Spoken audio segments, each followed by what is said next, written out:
Durante a Segunda Guerra Mundial, o comércio de wolframio ganhou uma dimensão inesperada.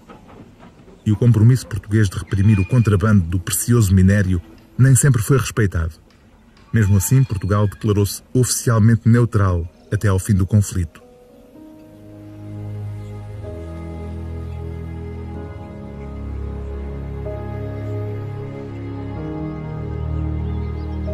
A descoberta acidental de um conjunto de documentos nesta estação ferroviária espanhola, há muito desativada, veio pôr em causa verdades oficiais do regime de Salazar e lança muitas dúvidas sobre a origem do ouro que serviu como moeda de troca nas transações de wolframio.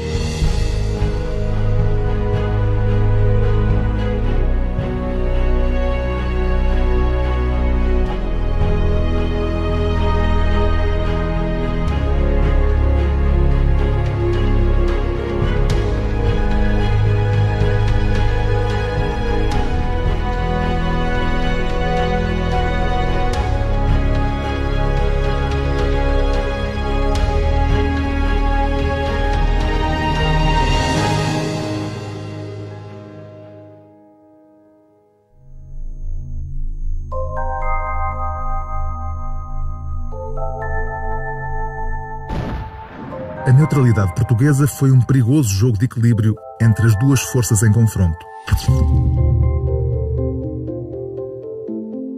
Apesar de Portugal se ter afirmado como um país neutro, os inúmeros indícios de contrabando de ouro nazi e de comércio ilícito de wolframio evidenciam que Portugal foi, em vez disso, um Estado colaborante com os diversos beligerantes.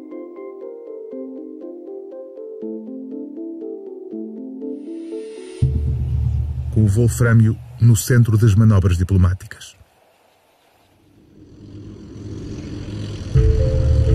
A Segunda Guerra Mundial foi, do ponto de vista da tecnologia militar, um período de evolução sem igual.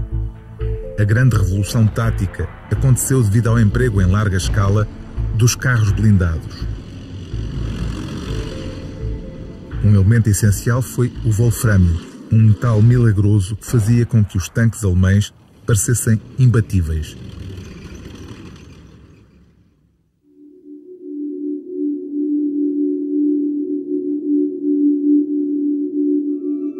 O campo militar de Santa Margarida é a casa da Brigada Mecanizada do Exército Português. A principal arma da BRIG-MEC é hoje o Leopard 2 A6, de fabrico alemão.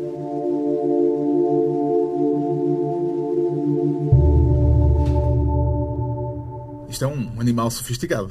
Exato. Estamos dentro de um carro de combate Leopard 2 A6, a versão A6 deste carro de combate alemão. Aliás, nota-se. Exato, fabrica alemão, exatamente. Mas é o culminar de uma capacidade tecnológica muito, muito grande dos alemães em fabrico deste tipo de arma de combate. Os alemães são peritos em carros de combate. Durante a Segunda Guerra Mundial, os alemães conquistaram uma plataforma tecnológica bastante mais avançada. Praticamente de 40 até ao fim da guerra, e estamos a falar só de um prazo de 5 anos, o desenvolvimento tecnológico alemão foi brutal, a todos os níveis, não só nas viaturas do exército. O helicóptero também foi criado pelos alemães. Os submarinos altamente sofisticados eram alemães. Mas há também os Panzer. Os Panzer, exatamente. A divisão Panzer fez a diferença. Portanto, na divisão Panzer tinha grande mobilidade, tinha muitos carros de combate, e não só, viaturas blindadas de transporte também de infantaria, e, portanto, essa foi um tipo de armamento que os alemães foram desenvolvendo ao longo da guerra. Mas todos os que brincámos com aqueles bonequinhos, soldadinhos da Segunda Guerra Mundial, carros de combate, etc., nos lembramos precisamente dos Panzer. Tinha que pertencer à coleção, tínhamos de ter uns Panzer. Mas, de facto, o que foi determinante nessa fase inicial da guerra foram duas coisas. O soldado alemão, muito bem preparado, muito bem instruído, e a tática utilizada pelo Estado-Maior alemão, que aí é que sim marcou a diferença e fez a famosa Blitzkrieg. Justamente a blindagem é o aspecto que nos traz aqui, porque a blindagem dos carros alemães era uma blindagem muito especial, até por incorporar o wolframio. Exatamente. Como pode ver aqui dentro, é maciço. E isso foi muito importante, não só para os carros alemães, mas também para os carros dos exércitos aliados. A aquisição do tal wolframio, que possibilitou que esse metal, em conjunto com outros metais, conseguissem uma liga muito, muito resistente e muito não só para os carros de combate, mas também as munições tinham o wolframio. Exatamente, e, exatamente. Portanto, o wolframio foi um metal muito importante, portanto era uma liga, era muito duro, muito denso. Também algumas munições tinham componente de wolframio, principalmente munições de artilharia ou munições para carros de combate. Portugal tem aqui um papel porque foi um fornecedor de wolframio. Exato. É nesse sentido que entra na guerra não estando na guerra. Já ouvimos falar, de facto, das nossas minas de wolframio e da importância que elas tiveram. O regime, na altura, vendeu tanto a alemães como aos aliados esse metal precioso, na altura, para a guerra. De facto, o ouro negro. O ouro negro, exatamente. Vamos dar uma voltinha? Podemos, se calhar, tem que fechar aí a escotilha.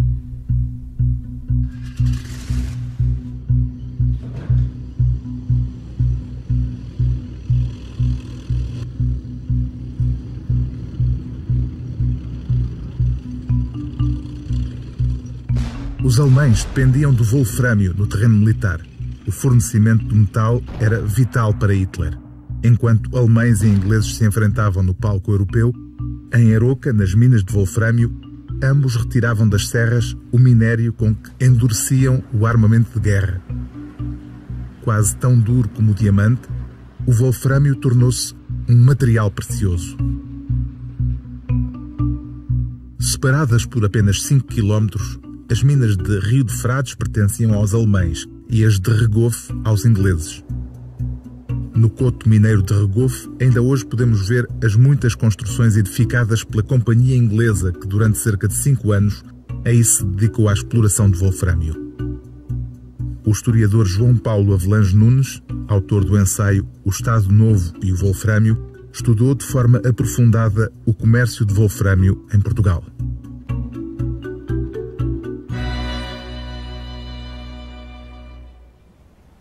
Aqui era o complexo mineiro explorado pelos ingleses anterior à Segunda Guerra Mundial. Sim, no caso do concelho aqui de Aroca, esta era a maior mina inglesa, tem exploração no período da Primeira Guerra e foi recuperada e aumentada durante a Segunda Guerra Mundial, depois ainda se sobreviveu até o período da Guerra da Coreia. E na Segunda Guerra Mundial os ingleses continuaram a extrair wolframio daqui? Sim, continuaram... sim. Na altura foi mais importante e a organização era mais sofisticada do que em períodos anteriores. Aroca é especialmente importante no contexto da produção, da extração do wolframio. Importante no sentido quantitativo, talvez não seja. Há outros locais em Portugal, nomeadamente onde havia minas maiores, poderiam ser, mas é particularmente importante. Porquê? Porque conjuntamente com outros concelhos vizinhos constituía um bloco de empresas de dimensão significativa e, por outro lado, porque aqui havia minas inglesas e alemãs a trabalhar muito perto umas das outras, o que criava um clima de rivalidade e de competição e que é particularmente interessante. O contexto da guerra fez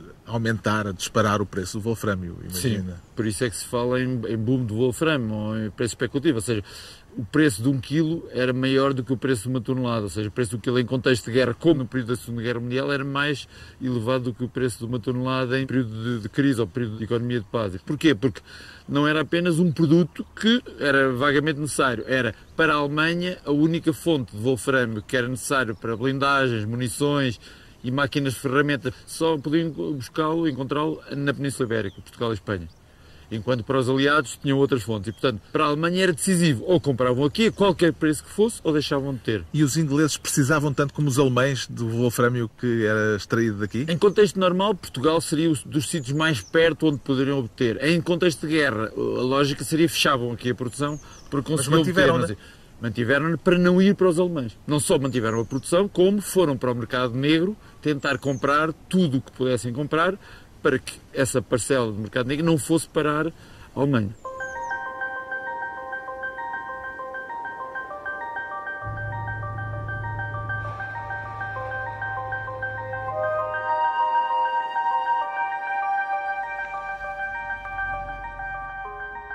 A uma distância de apenas 5 km encontram-se as minas de Rio de Frades, sob supervisão alemã.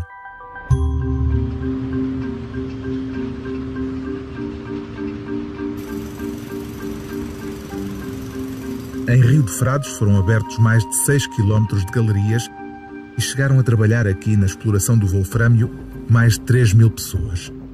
Gerou-se uma verdadeira febre do ouro negro, com muitos trabalhadores rurais a deixarem o campo para tentarem a sua sorte como mineiros.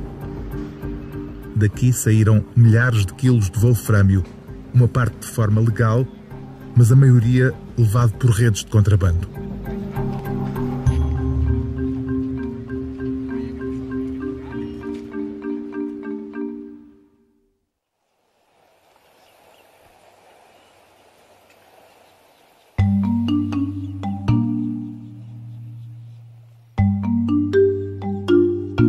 As minas de Rio do Frades estão atualmente ao abandono e só se encontram aqui ruínas. Ainda estão de pé algumas das galerias de onde milhares de mineiros retiraram wolfrâmio durante a Segunda Guerra Mundial. Além da venda legal que existia de Portugal para os alemães, havia também uma venda, digamos, subreptícia, escondida, que o próprio Estado organizava. Sim. O próprio governo de Salazar fez, digamos, um contrabando legalizado. Podíamos chamar talvez oficioso, no sentido... Exatamente. Houve 3 tipos de contrabando. O habitual, que é pequenos contrabandistas, nas zonas de fronteira, passam pequenas quantidades de minério. Depois, as grandes organizações britânicas e alemãs que produziam minérios estavam suficientemente próximos da fronteira, organizavam elas próprias também contrabando, em maior quantidade. Mas mesmo esse não alterava significativamente as quantidades. O que acontece em Portugal é que o Estado Novo, ou seja, o Governo, organizaram um esquema que permitiu transferir para a Alemanha quantidades enormes de matérias-primas, nomeadamente de wolframio, que não eram declarados formalmente.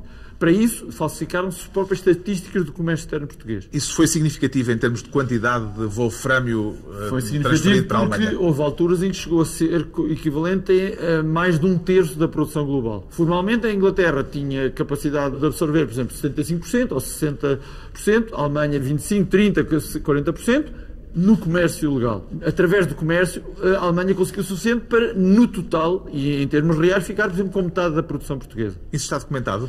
Está documentado. A Alemanha entregou ouro e francos suíços. Para quê?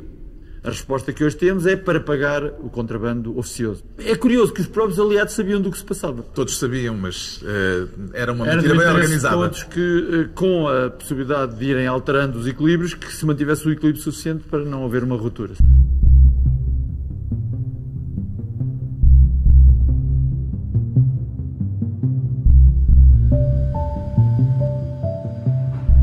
A importação de wolfrâmio tornou-se indispensável para a indústria alemã de armamento. Os preços chegaram a subir 1.700% e o Banco de Portugal encheu os cofres de ouro alemão. O que levanta uma questão sensível. A quem cabia a responsabilidade de confirmar a origem e a legitimidade do ouro nazi? No dia 8 de abril de 1998, por resolução do Conselho de Ministros, foi criada uma comissão para investigar as transações de ouro efetuadas entre Portugal e a Alemanha de 1936 a 1945. O relatório sobre as transações de ouro com o Terceiro Reich tinha como objetivo esclarecer a origem duvidosa de mais de 300 toneladas de ouro que Portugal recebeu durante os 5 anos da Segunda Guerra Mundial.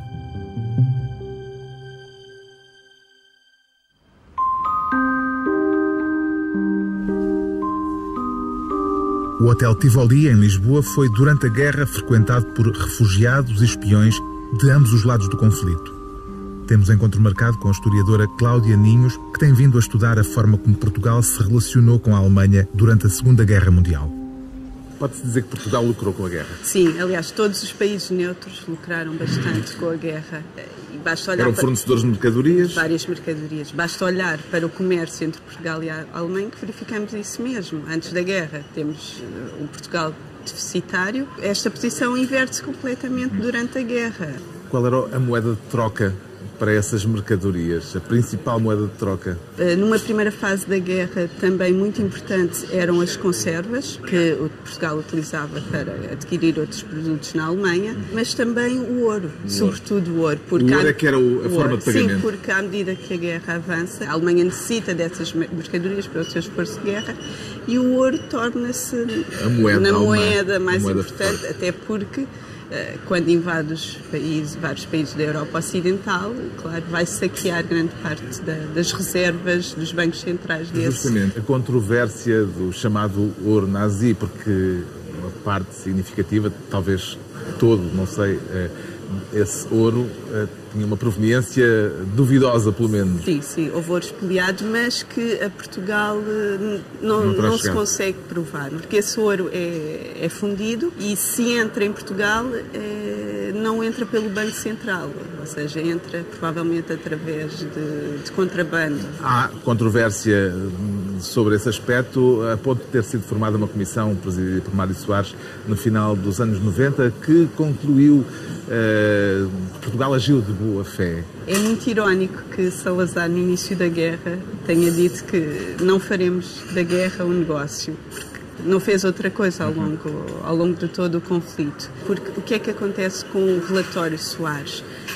Considera que o ouro que Portugal recebe, e que recebe sobretudo através do Banco Central Suíço, é um ouro trocado com a Suíça. E é por isso que, parece-me, isto leva a Comissão Soares a erro, a considerar que este ouro que chega a Portugal vem da Suíça, quando na verdade o ouro de depósito a conta C que Portugal tem na Suíça é ouro transacionado diretamente com a Alemanha. Portanto. Há um relatório dos serviços secretos americanos, creio que de 44, ainda antes de terminar a guerra, que foi revelado no final do século XX pelo Conselho Mundial Judaico, que aponta a Portugal uma transação ilícita e escondida de ouro nazi que tinha recebido de Portugal de uma conta secreta.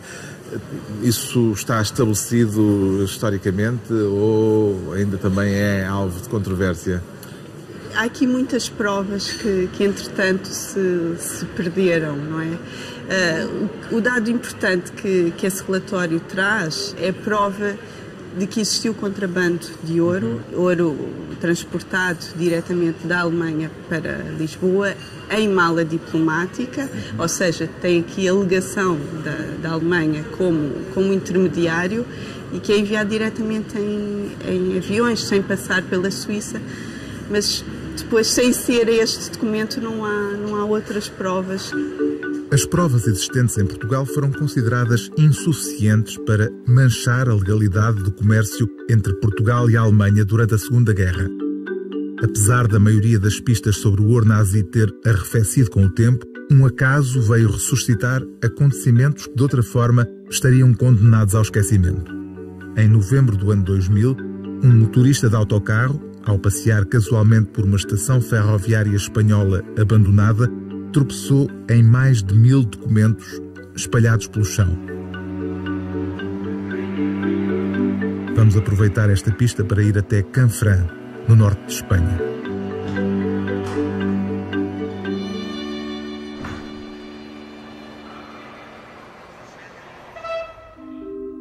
A estação ferroviária de Canfrán foi ocupada pelos alemães em novembro de 1942. As características desta estação de comboios fizeram dela o local perfeito para centralizar a maior parte da rede de transporte do ouro. A rota ferroviária começava em Bellegarde, na Suíça, e continuava pelas localidades francesas de Grenoble, Nîmes, Narbonne, Toulouse, Pau e Oloron, terminando em Canfrán. Aí o ouro era descarregado e transferido para caminhões suíços que o transportavam até Madrid ou até Lisboa. A estação ferroviária de Canfrán fica na província espanhola de Aragão, a 8 km da fronteira francesa, e foi no passado uma estação internacional gerida em conjunto pelos dois países. Canfrán era uma fronteira, uma alfândega e um local de tráfico. O jornalista Ramon Campo deu-se conta de que as pistas aqui encontradas levavam a algo de muito importante.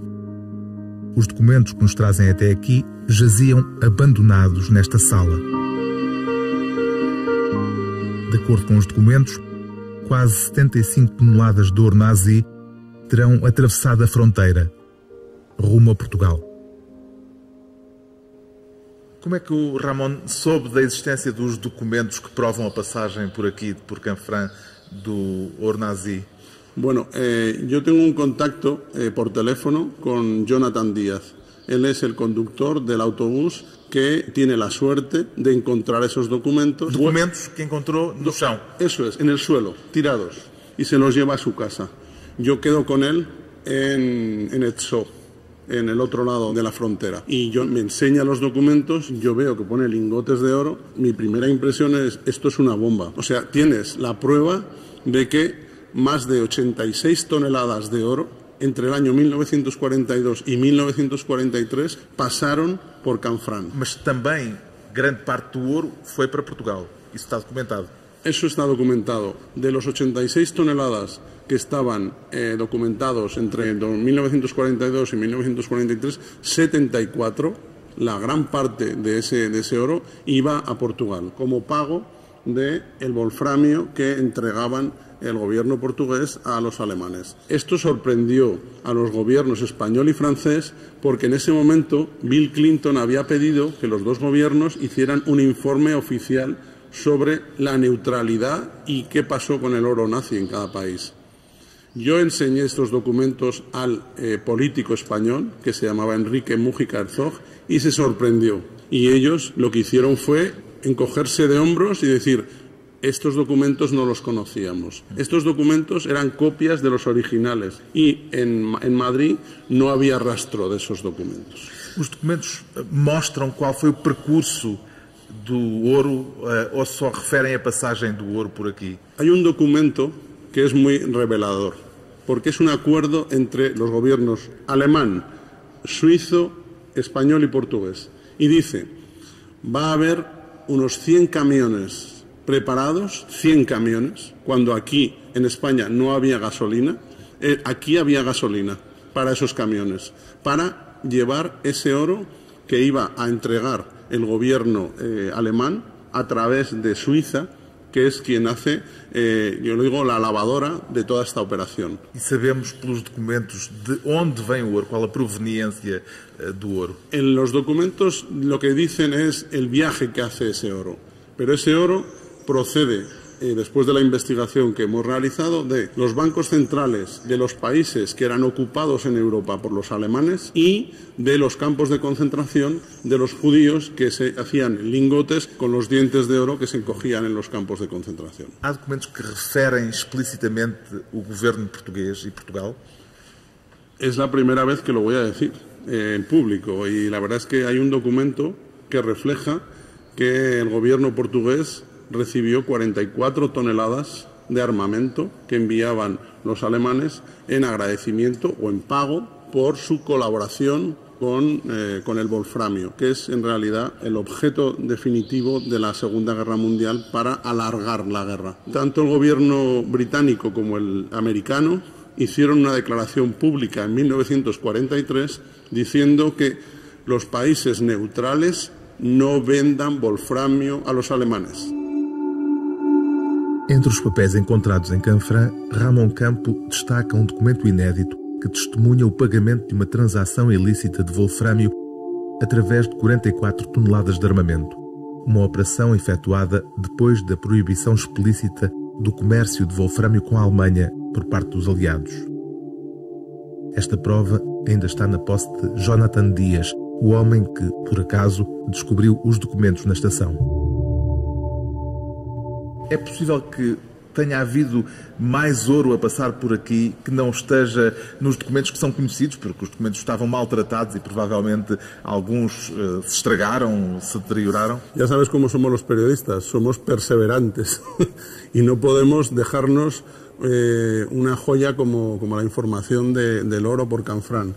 Yo he llegado a archivos de Francia y de Estados Unidos, el archivo Bill Clinton y el archivo de Asuntos Exteriores en Nantes, en Francia, y he podido probar que el oro empezó a pasar desde el año 40, no desde el 42, y que hubo hasta el año 44, y que no solo fueron 86 toneladas, sino que puedo decir que más de 100 toneladas de oro pasaron por Canfrán y era el pago del wolframio a Portugal y a España.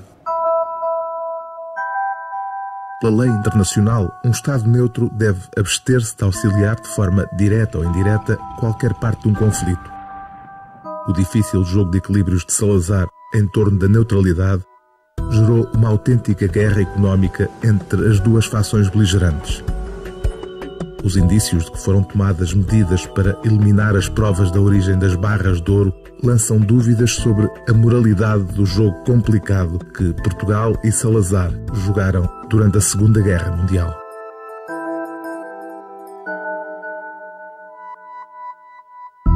No extremo norte da linha ferroviária que percorre a Península Ibérica, aqui nos Pirineus, ainda se encontram restos de wolfrâmio, um minério que foi essencial durante a guerra e que a história quis esquecer.